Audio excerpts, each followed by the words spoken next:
The overturning of Roe v. Wade has shown us that the issue is not done. We are not all on the same page. We don't all agree. And we have our own deeply passionately held perspectives, no matter which side of the issue we stand on. Well, today we'll be talking with Patrice D'Amato, an RN, a nurse who has worked in abortion clinics for years. And she's going to give us the human side of the equation from the view of the clinic. Join us to find out more. Soul Nectar Show, the Soul Nectar Show. You're invited, delighted to discover who you are. Anything is possible if you believe. So join us on this beautiful journey. Soul Nectar Show, Soul Nectar Show. Before we start this episode, I, Carrie Hummingbird, And I, Akeem Sami. want you to know that You are invited you're invited to join Soul Soul Nectar Tribe. If you like what you hear on Soul Nectar Show, You will love being in person with us in Soul Nectar Tribe. we invite you to check it out. First 30 days is free. Right now, go to carriehummingbird.com, KERRI, hummingbird.com/membership, and sign up. We'll see you at our next tribe gathering. And now, on to the show. Hello, and welcome to another episode of Soul Nectar Show, that show where we talk about all things essence, where we gather around the campfire and we share our stories of connection to that which is greater than us, to the big mystery beyond the veil, to those synchronistic moments that lead us inexorably towards a deeper understanding of ourselves and life and this planet and what we are here for, and all the myriad ways that that soul curriculum shows up in Earth School. I'm your host, Carrie Hummingbird, and today's conversation is a challenging one for most human beings because it's really that conversation at the edge of our comfort zone of life and death, and it involves babies, and what can be more precious than babies. We all rush to protect the babies, and we all love the babies, and there's another person involved in that conversation, and that would be the woman and the womb. And we are really going to be venturing into a conversation that in many ways has become the holy war for the womb. Who gets control over the womb? And we're going to have a really an interesting conversation with a current nurse that is actually has worked in abortion clinics for many, many years, and has lots of information and lots of personal experience on the actual stories of people's paths through that decision of abortion. And she's here with us today as her new book is out, The View from the Clinic, and how this is intended to humanize the act of abortion from the eyes and heart of a clinic nurse. And today with us is Patrice D'Amato RN. Hi, Patrice, how are you? I'm good. I'm glad to be here. I know it takes a lot of courage to publish a book about this topic and to put all of this information into the collective that feels passionately from many points of view about this topic. And I know that you've probably had to straddle many, many lines in order to be courageous and to put this message forth. So I want to first say thank you so much for being willing to put this information together, and also for the courage in your heart to show up and be visible and present for this conversation as well. It's good to be here. I don't think I wanted to be here, but here I am. Yeah, here I am anyway. You say that in the book, actually. You're like, I didn't even want to write this book. No, I did not really want to write the book. The book was being asked to be, they asked me, please write this. Really not asked. I was told it's time. And I started this book like 4 years ago, really, long before the advent of all this crazy political stuff started rearing its head. And when it, came to getting to publish, I was thinking about it last February, and I kind of thought maybe Roe versus Wade was gonna drop, and I knew that this book then would coincide with the publishing of it, the release of it would be right around the time when all of this political stuff was going on. And that was further confirmation for me that this isn't about my comfort. It's about me doing the best I can to normalize this conversation. Um, we talked about, you talked about my history a little bit. I worked in abortion care about 20 years ago, about 8 years full time in a variety of capacities, but mostly as a nurse and nurse practitioner. I walked away. It was so frustrating. It was, it's very routine, very normal, very really boring medical care. It's not that hard.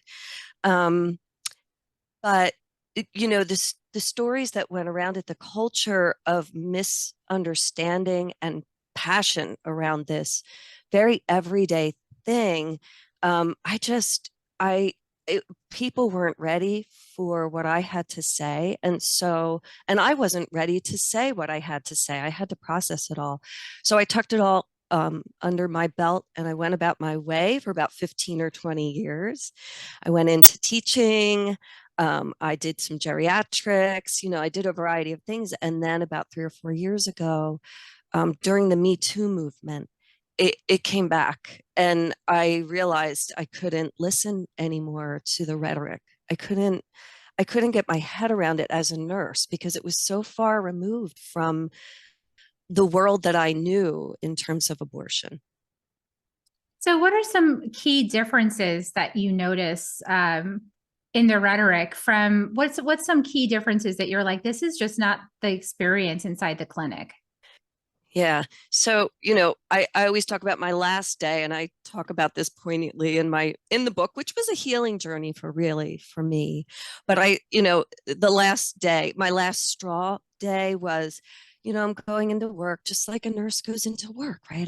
I was going to go change into my scrubs, take care of patients, screen them for any, medical problems for a very simple outpatient procedure. And as I'm walking through the parking lot, the protesters, it was the third Sunday of the month, and they were wild that day. Wild, shaking the signs with the baby doll limbs hanging off of them and chanting, and some people spit at you, and this craziness. And there were people, all kinds of people, but most prominently, and we know this, are older white men. We could talk about that if we wanted, but we don't have to.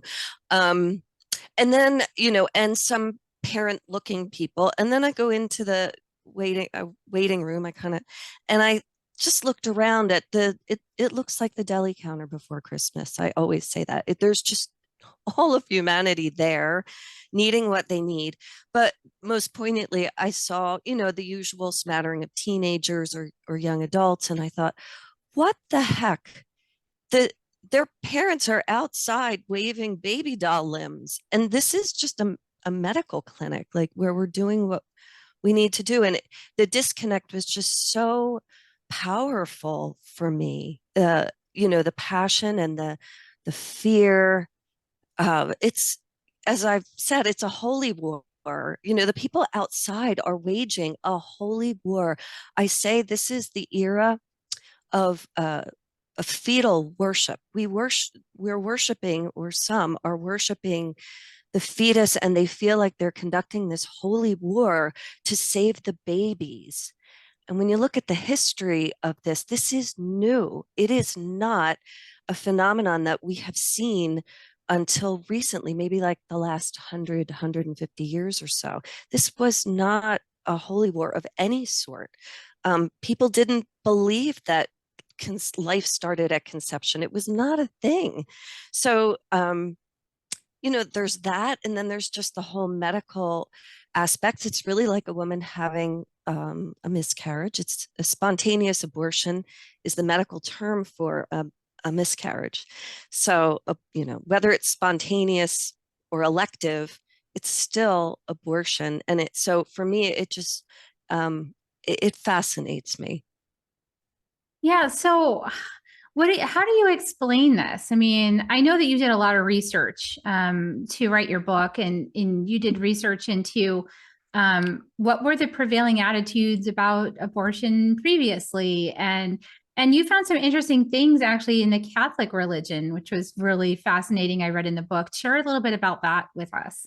Yeah. So this isn't unusual knowledge. It's not esoteric. It is right out there. And if you want to look at a great PBS documentary, there's tons of stuff out here. This is not a secret. And even the Catholic Church knows that it's not a secret. They don't talk about it much. But so up until recently, and I'm going to say about 100, 150 years ago, the Catholic Church believed that a fetus wasn't ensouled, meaning it didn't get a soul until about 40 days after conception for a male and 80 days after conception for a female. Why that is, I didn't dig deep enough for that. But it came from Aristotle, then St. Augustine in the 5th century, I believe, picked it up. And then it was picked up again by Thomas Aquinas. I think I'm saying that right. I'm not Catholic by background. And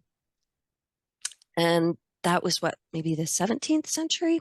So that attitude held for hundreds, thousands of years, really, that, there's no ensoulment, that a fetus does not have a soul until almost halfway through a pregnancy. And most people believed, as strongly as people believe today, that it begins, at conception. The very strongly held belief was that it's not, there's no problem with terminating a pregnancy before quickening. So quickening is when the mother can actually feel the movement of the fetus inside. And at that point, it did become a problem. But up until that time, this whole thing about the sanctity of an egg being fertilized by a sperm is very new. And that shocked me when I started to write the book. And, I have a lot of compassion for why people feel so drawn to that. I have my thoughts about that. I think that people are really identifying with the sanctity of their own lives, and they're really terrified of the thought that they weren't allowed to come, or somebody, a woman, their mother, is going to annihilate them. So that's sort of where my thoughts and my writing sort of went. Yeah, this whole idea that the power of the woman, right? And this concerted effort to diminish the power of women out of fear of what choices women might make, right? And so trying to force power over women to prevent them from making choices, and then not really seeing that that's actually aggression towards women. It's very aggressive towards women. It's misogynistic in such the same way that maybe in some countries, women would be, and as we've seen in all of the things going on in Iran, women have been beaten to death for not wearing their hijab. And now we have this whole protest going on nationwide in Iran because people there they're just done with this kind of militaristic, misogynistic behavior towards women. And so this is the same, because if a man in that culture doesn't like what a woman's doing, he doesn't like how she's wearing her scarf, he can kill her. And now in America, in many states, we have the same. If a woman is pregnant, she needs support inside her body in order to survive the pregnancy, she cannot have it now, because now she is no longer given the choice to protect her own life and her own health, because it's been taken away by this sort of dogmatic, misogynistic point of view. And so I am equating the two. I'm saying they're the same. What do you feel about that? Is that a little too extreme, or is that pretty much accurate? I don't think it's extreme at all. I actually had never really thought of it that way. But when you say it that way, yeah, because what we're seeing too is not only is the woman not allowed to choose, but the medical team is totally confused with their hands tied in many cases. I talked about recently, and I was remembering, a patient that I took care of when I was young, and this equates exactly to what's happening to women's bodies and to the medical team that's trying to care for them. So when I was 16, I had a patient who it was my very first. I was like a nurse's aide, and they put me in this room with this man who had a gangrenous leg, and his family refused to amputate it. Now, getting rid of that leg, even if it had just been at the ankle, it would have saved his life. But no, they refused, and they insisted that they couldn't take the foot, or they couldn't take it kept creeping up, this dead tissue, and it will kill the person.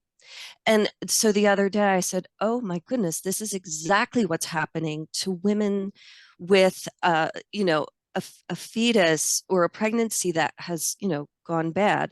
And so these, women are forced to carry until their life is in danger.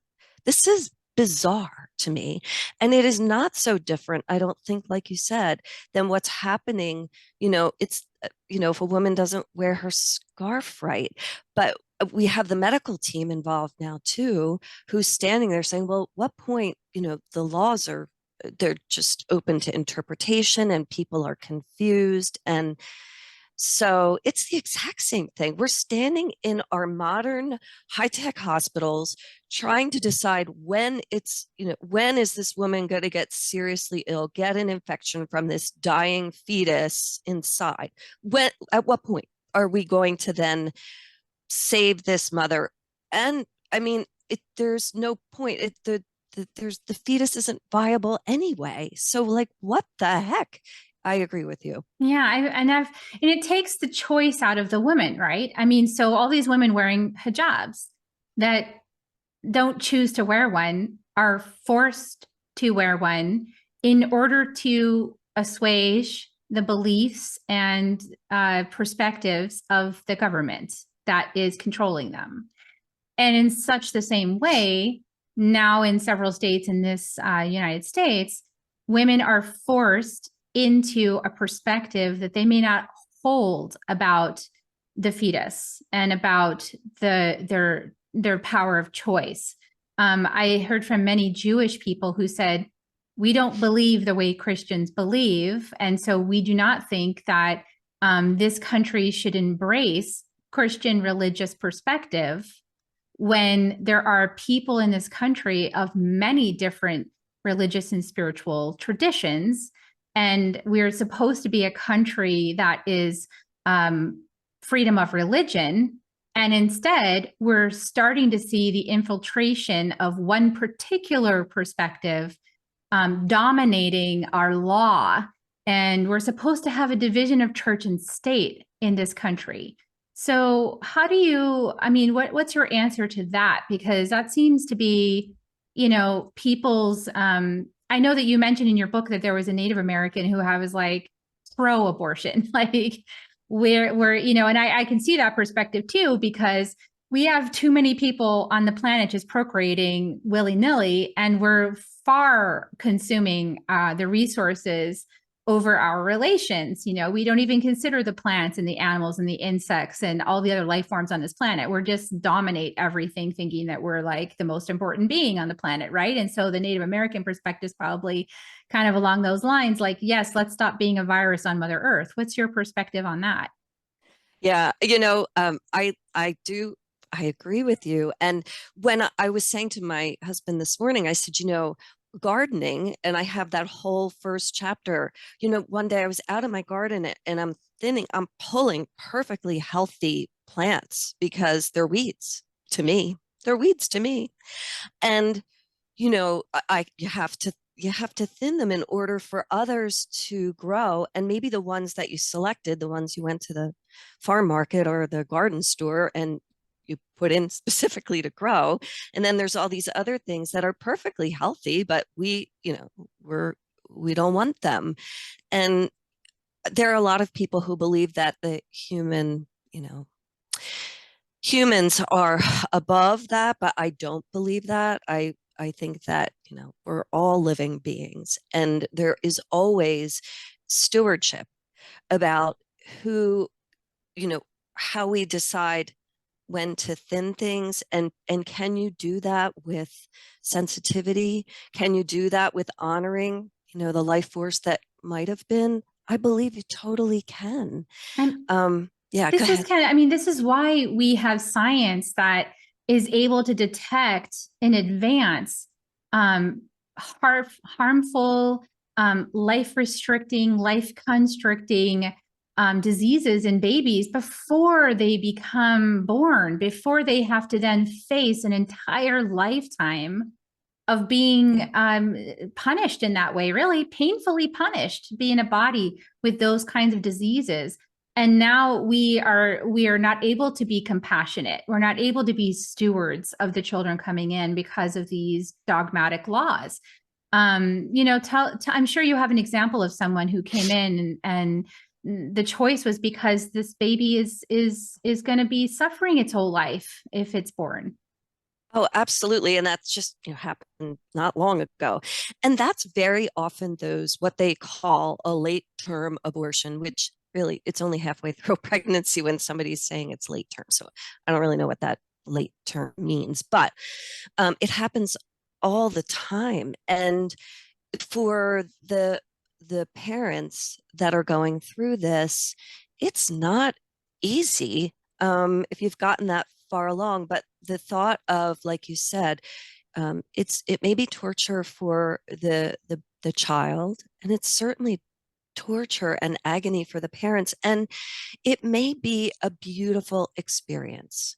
I do know of people who have had severely disabled children, and they feel that the way it worked for them, it was a, a deep spiritual experience. But on the other hand, there's so much suffering, and it's not an easy choice to make at all. So yeah, I see these patients come in and with, late term, and they're usually coming from out of state, because where I am, we do up to 24 weeks, but it's when you get that far, it's rare. It's only about 10% of all, maybe less. Actually, it's way less when you get that late. Maybe about 5% of all abortions, and it's devastating. It's not an easy decision to make, and I think what's happening is that politicians are getting involved because they don't trust women's judgment about what that experience is going to be like for them, for the child, for the family, for the world. We're not trusting women, or we're very, very frightened of women having that kind of power. Yeah. So again, it comes back to not trusting women to make the best decision for themselves and for their families, and thinking that you know better for someone than they know for themselves.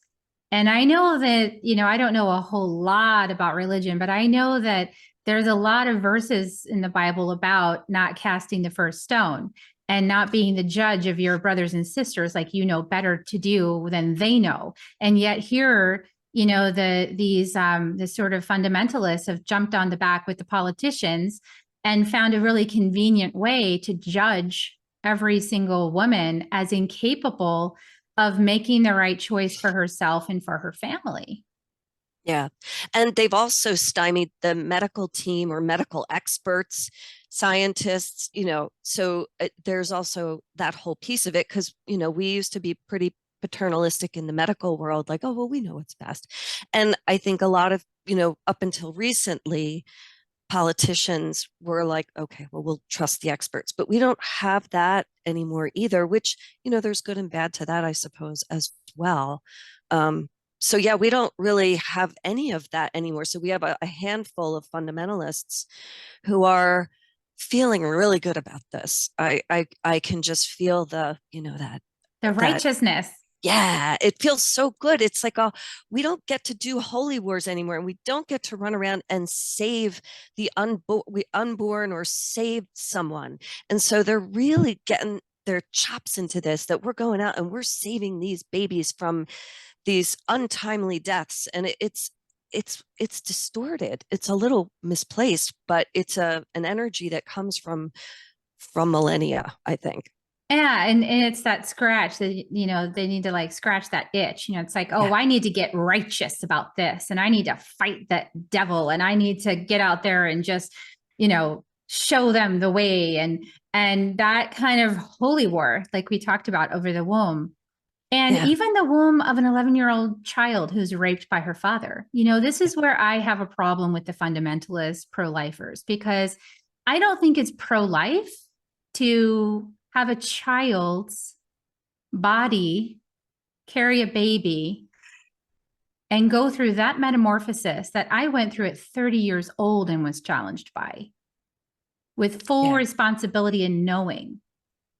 I think that lacks care and compassion for the child girl who is taken by her father or her brother or somebody else in her family, rapes her, and then there's a baby of that. And I've heard just the most coldest, closed-hearted people so passionate about saving the babies, and yet have zero regard for these molested children. It doesn't compute for me. How did you cope with that? It doesn't compute for me either. And I have had, yes, young 11, I think is the youngest I ever had. Um, at that point in, well, and again, where I live, I was able to live through that. And I still am, because I still get patients that young. Um, I'm able to live through that because we're allowed to terminate the pregnancy. And even then, it's, when you sit in front of that 11-year-old and you have to try to figure out what happened, I usually have a sense of that from the counselors and all the preoperative, pre-procedure work that's done. But it blows my mind, and I usually at some point I have to step out and take a deep breath, and then I got to do what I got to do to help this little girl get through this. Bring your teddy bear, bring whatever you want, into that room to do what you need to do. And it's so for me, I can do that and give this kid, a new start. It's never completely new, but it's way better than them potentially dying because somebody wants them to carry another child. It's like a child carrying a child.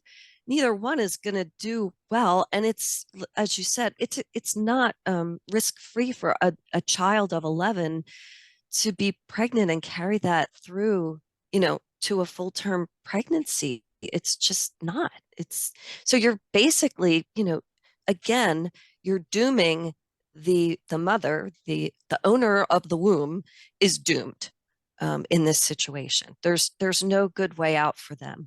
And like you said, I have heard the rhetoric as well. And I think the whole world is open mouth saying, wait a minute, okay, you don't like abortion, but rape and incest and what? We're all just open mouth. I don't think anybody could get their head around this bandwagon that people have jumped on. It's so distorted and so extremist. Yeah, it's actually really sad to me that there's people in our world who have closed their hearts to the little girls who have been raped. You know, an 11-year-old child is not responsible for turning some geezer on and getting impregnated. Like, that's not her fault. And the same with, women who find themselves in that scenario at whatever age, like get the roofie, and then end up pregnant. And certainly there are many women who I'm sure make mistakes, right? Don't take care of themselves, are not proactive with birth control. I mean, the stories are all over the map. And this is where I come in and I ask the question, with so much contextual information for each case, with so much context and the relevance of that context, how can you just make one decision for everyone?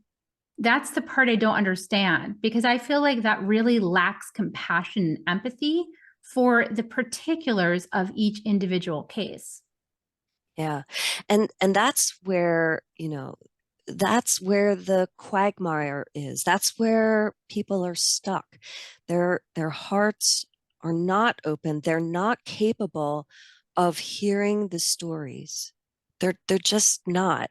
It's interesting. I went to my doctor the other day, and she's very, very pro-life. And it was a really interesting conversation. It's not that she doesn't refer people for abortion. She does, but it's very painful for her. And in her world as a physician, she feels like, she's saving another human by talking somebody out of having an abortion, whatever.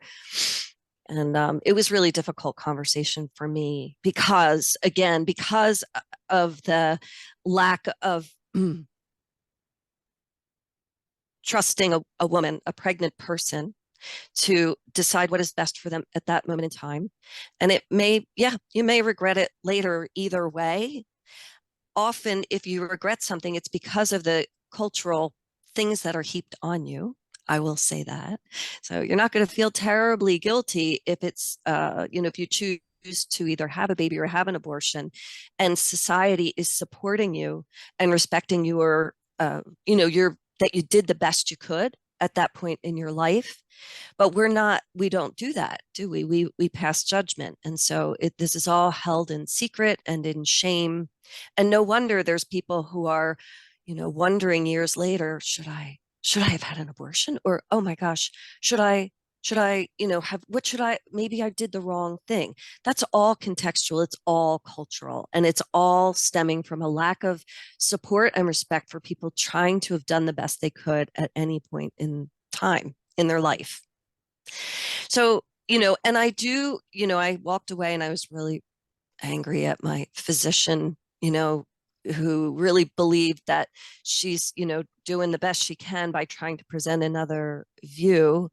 And I realized in the end, we really were coming at this the same way. In the end, we were trying to help our patients by exploring different avenues. It wasn't like she wasn't gonna she was, trying to talk people vehemently out of it. She was, signing her her clearances for abortions and all.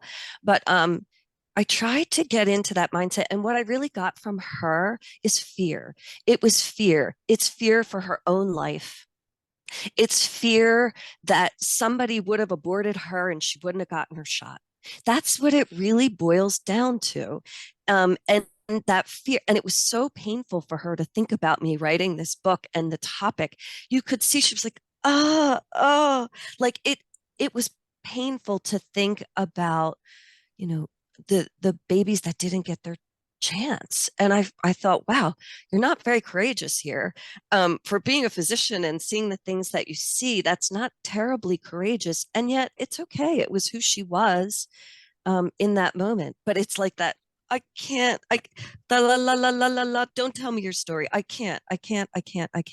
And that's what we're dealing with on the political and religious, right. That's what I think.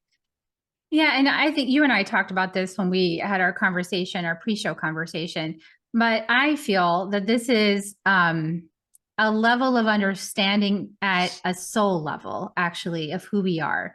Because when we're younger souls, we believe that we are separate, and we are conditioned usually in those cases in environments that lead us to believe that we are separate from each other. We are separate from the planet. We are separate from divinity. God is up in the clouds. We have to pray and beg for everything. And if we do it wrong, we're going to get sent to hell. And so we believe in these really like these dualistic energies, the good and the bad, the right and the wrong, the evil and the blessed. And and it's a very black and white, polarized understanding of things. It's a very literalist understanding because, if you look at little children also follow that same pathway. They have to learn the rules.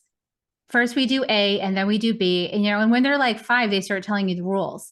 And that's kind of what we're seeing in the same behavior of these fundamentalists and these extreme people, is that same level of thinking, that dogmatic literalist thinking. But when you start to expand and mature as a soul and as a person, you start to realize that you're more than just your body. You're more than just your mind. You're actually connected to everything alive on the planet and in the galaxy, and you are divine. You are part of the divine, and you start to have this realization that you have energy that infuses your body. Well, where does that come from? And if you've ever seen anybody die up close that you loved, they're there and they're breathing and you can feel them. And then suddenly they're gone and their body's there, but you don't feel them anymore. It's like, that's the moment you realize they are not their body. They are something other than their body. So all this fear of death has to do with that really simplistic young soul idea of who they are. And so, yes, we have to go through that phase of understanding ourselves in that way. But now it's kind of time to wake up from that and move into a more mature curriculum, which is that we're well beyond this one lifetime and we're well beyond this body. And, there's all kinds of work out there right now helping people to understand themselves in that greater way. I see you're like really like, Oh yeah. I want to dive into this conversation. So go at it, Patrice. Yeah. So, I did go, I really do. It was so healing for me to do the end of my book that some people are like, huh, I don't know what she's talking about. Because it's a lot of that. And I love that when we talked about young souls, no matter how old you are chronologically in this world, we still have people who are really young souls at 70, and we have really old advanced souls who are too, right? And I think that the further you get into that, the more you can release into the fluidity between worlds. And so if there are souls passing through a body, it's okay. You're going to get another shot if that's what your soul has really done its work on. And so I talk a little bit about that at the end of the book. And there's actually a whole medical department, I think it's University of Virginia, that is looking at kids who talk out of nowhere about past life experiences. And I won't give away everything from this chapter in the book, but the thought that some of these little souls were starting maybe in the same mom, and then later on deciding to come back when the time is right. But for me, I did hear a story like that years ago, and it really, for me, it helped me so much to think about that it's okay. It's okay. If you're not coming around this time, maybe we'll meet again. And, the level of compassion that these little beings, little sparks that aren't, quite here yet, and there's a tremendous amount of compassion that can come from these little sparks of energy that get a chance again, if they want and if you want. And I also talk about the documentary on PBS Frontline. It's excellent, of a woman who was pregnant with twins, and she so bravely went on a PBS documentary to talk to her body that day in the abortion clinic. And she said, I'm so honored that you chose me. Really, I am, both of you. But it's not time right now. I need to pass on this offer. And I thought, wow, yeah, and to give yourself permission to say, thank you for this opportunity, but I can't take the job right now. Maybe next time. So for me, that's incredibly healing and incredibly liberating. But I don't know where all our young souls are with that. And I don't know what your thoughts are about something like that. No, I actually resonate with that. There's been many cases of women that I've talked to who lost a baby to miscarriage, right? And that is devastating for the mother. You know, it's just really hard for her to want that baby so much and then have the baby decide to leave, have the baby decide not to come, have the baby decide, the soul decide, hey, this fetus I've been developing is not viable for me in this lifetime. It's not the right time for me to come. And so, you know, this is where I get excited. You know, I get excited about people waking up to realize that they are souls, they are sovereign beings, and that they cannot really be forced into anything. Maybe temporarily have the experience of being forced, but like not really. And that, you know, this is a negotiation between souls. It's like this soul wants to come through the mother, and it's you know, it's working to create a viable fetus for itself to come through. And maybe it might take it 5, 6, 7 times in order to create that viable fetus that it's looking for to come into the lifetime. You know, it could be that the mother needs an initiation into motherhood, and the soul wants the womb to have that initiation before it actually comes through, right? So, you know, mothers can experience these just really traumatic repeated experiences of like miscarriage, right? And now to compound all that trauma, they're being told, oh, well, you can't have this unviable fetus inside of you removed, and it has to come out at birth, even though it's dead for like the last 3 months in your body. That's just extra torture. Like, I don't think anybody should have to be put through that. So once again, you know, I'm excited to see, you know, the consciousness raising on the planet, the realization of who we are in truth, and the end of this victimization story, you know, the end of this victim rescuer perpetrator story that has these literalist young souls like really up in arms, like, you can't do that to me, you know. And it's like, well, you're a temporary existence. You know, you're wonderful, you're beautiful, you're like that flower that was in my vase last week and then it died. And then I took it out to the garden, buried it, and then I bought some new flowers. That's, you know, we have to really get comfortable with our own mortality and our own transience, and our own, you know, yes, you're important, yes, you're beautiful, yes, you're wonderful, and someday you're going to die, and then guess what? There'll be another lifetime that your soul will experience. So it's like this dance between the ego and the soul that we're opening, and many people are opening to right now and been kind of ignorant of. They thought that they were just the personality. They didn't realize they had this other like massive consciousness moving through them. That's right. That's right. It's a real reckoning. And you know, my gut feeling about all this is it is a very temporary and strange clamp down. It's too late. You know, this is the last hurrah for these crazy wars against women. It's desperation is what it is. It's an artificial desperation that cannot last. It cannot be sustained because too many people in this world are waking up. They are, you know, and this is pretty extreme because it's really it's desperate, trying to keep the lid on things that you know, Pandora's box is open. And so this is a last desperate attempt because, and it doesn't even make any sense. It's not, you know, it's not really beneficial for anyone, but it's like, but I don't care. You know, we need to engage in holy war. Not even really thinking about what it is because it is so desperate. And the most interesting thing is that these same people will want to prevent the very thing that would prevent unexpected pregnancies, like education, not having, you know, having young girls be educated about sex, having family systems be healed so that there's no more rape and molestation. I mean, all the things that actually would solve the problem, nobody wants to do that. They just want to prevent the outcome.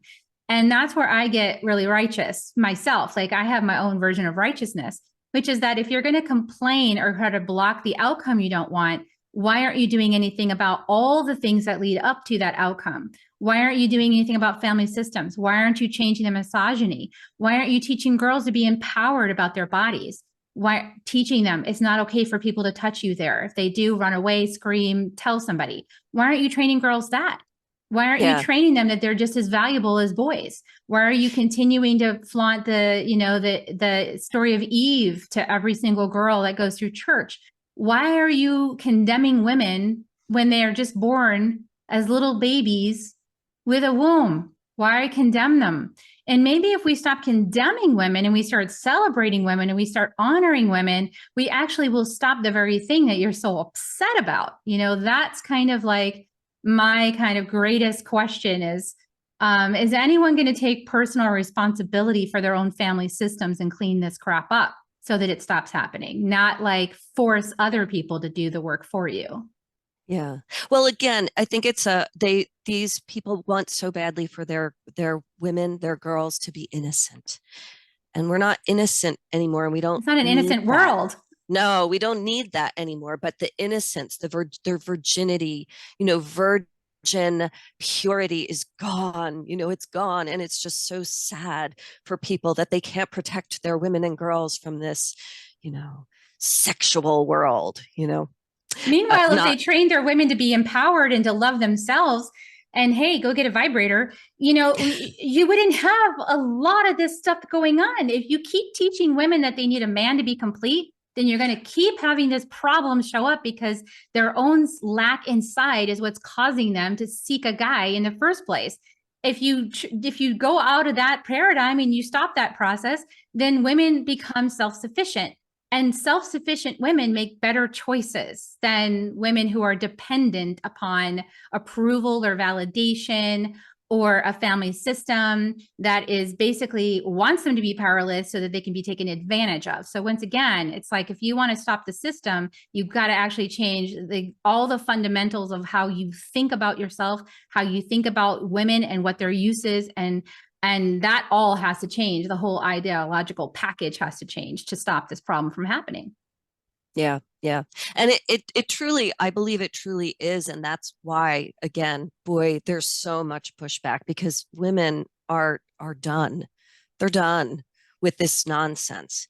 And it's really pushing us to, my greatest hope for this conversation for my book are that this becomes a historical moment in time that people look back on and say, wow, you had to be so courageous. You had to be so, so brave and so have such conviction because I can't believe you lived through that time. I'm hoping it becomes a historical thing. We're 50, 100 years, hopefully not that long, but, women look back on this and say, what the heck? Because it's just so alien and strange and unnatural. Yes, exactly. So The Holy War for the Womb, beautiful. I know that people can get your book on Amazon. Yes, it's called The View from the Clinic. And they can also go to your website, theviewfromtheclinic.com. Is there anything else you want to share before we conclude our episode today? No, it was interesting. This is a first book for me. I was not a writer by background, but I am now. And I feel really compelled to say that if you want to look into this a little bit deeper, the stories are all there. It's a mosaic. It's a mishmash. Some people don't really like that, but that is the life of a nurse, is that mishmash of people like just coming at you with different stories, different situations. And I did record this as an audiobook. I learned I narrated it. I was a college professor for a while too. So if you're just too busy to pick up a book, and a lot of people are, the audiobook, just listen while you're doing your dishes or folding the laundry or out walking the dog.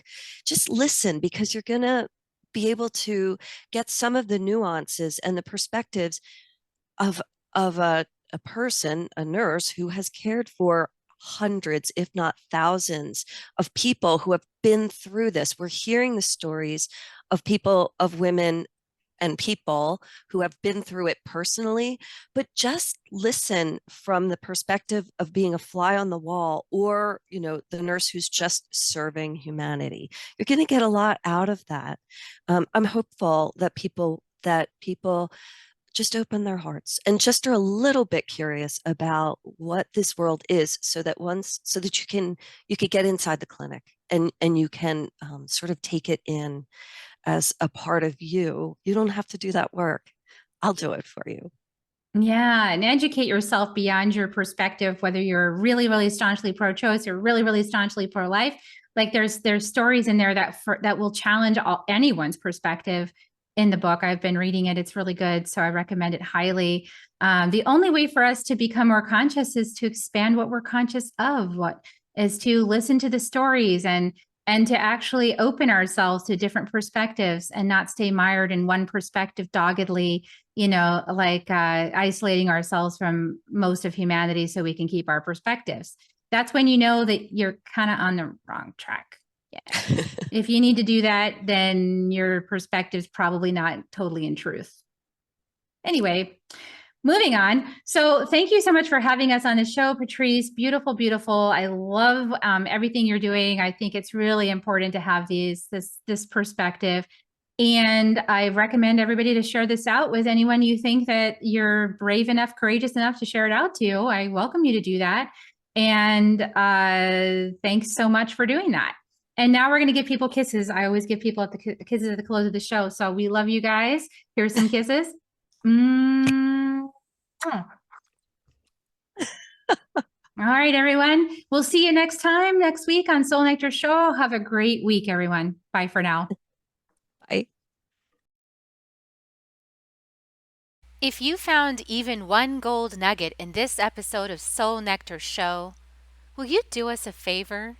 Will you subscribe, like, and share this episode?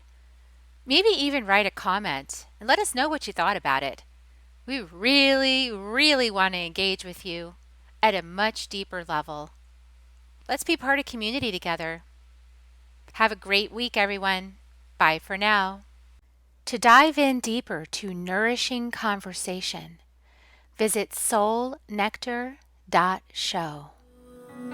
Soul Nectar Show. Awaken, awake to show. Take a sip from the drip of nectar, from the source of who you are.